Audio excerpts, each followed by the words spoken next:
Kia ora, and welcome to another reading of Tuesday Prose.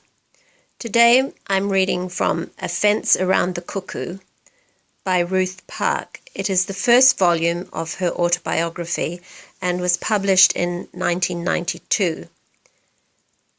Ruth Park was born in New Zealand but spent much of her life in Australia. In fact, most of her life in Australia. So here we go. I'm reading some selections from Part 1, Chapter 2.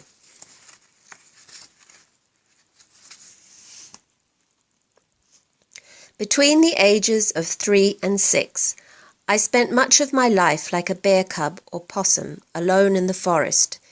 It was rainforest, pathless, dense.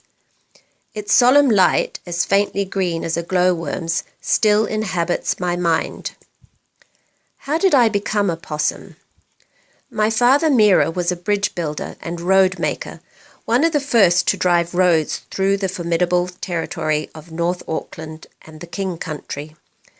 Most of that landscape stood on end. My mother and I accompanied him. She was a delicate, slender city girl, and the camping life must have been hard. Still, she sometimes said that those were the happiest years of her life. Our tent was always pitched beside a creek, one of many pell-mell streams you could jump over, bustling along over stones and gravel, the water so celestial clear you might mark its passage only by a bubble or a blink of sunlight. The moment I was set free from breakfast, my intractably curly hair untangled, my mother said, "Off you go," and I flew into the bush.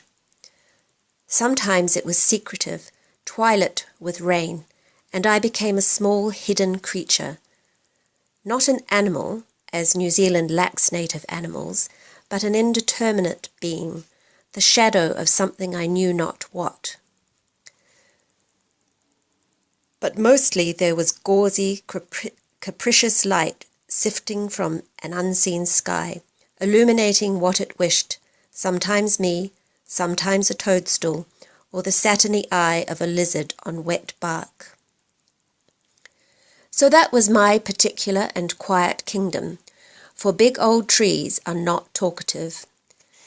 As with many rainforest species, these were centuries old, many with massy flanges like flying buttresses, and their heads far away in the sky.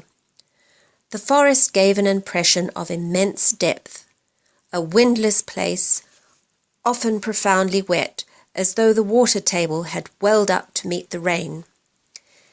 In summer, it exhaled sweet odours of acid sap, earth, stone, and leaf litter. My father showed me how to part the litter and see there in the moist warmth the children of the tree, seedlings half as long as my finger, 2 tiny green leaves lifted like praying hands. I cannot emphasize sufficiently the importance of my early life as a forest creature. The mindset it gave me has dominated my physical and spiritual being. The unitive I with which all children are born was never taken away from me by the frauds of civilization. I always did know that one is all and all is one. Thanks for listening. Hope to see you next Tuesday. Bye for now.